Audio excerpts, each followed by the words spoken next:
Alam mo ba na there is two kinds of seed na binanggit ang Biblia? Una, ang God's seed.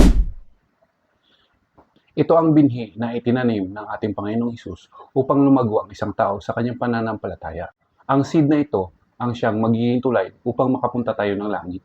Kailangan lang natin tanggapin ito ng buong puso at sundin ang layunin nito upang maging karapat-dapat tayo sa kaharian ng langit. At ang pangalawa, ang devil's seed.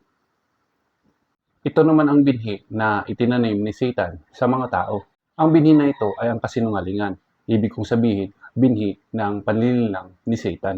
Nililigaw niya ang mga tao sa tunay na kaunawaan sa salita ng Panginoon. Ang meaning ng seed o binhi kasi ay salita ng Panginoon. Salita na dapat natin matanggap sa pamamagitan ng pag-aaral ng Biblia.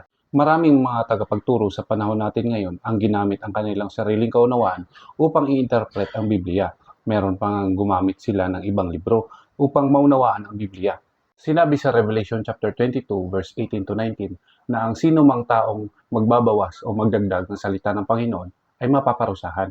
Tandaan mo, upang maging karapat-dapat sa kaharian ng langit, dapat pag-aralan mo ang Biblia upang hindi tayo mataniman ng binhi ni Satan.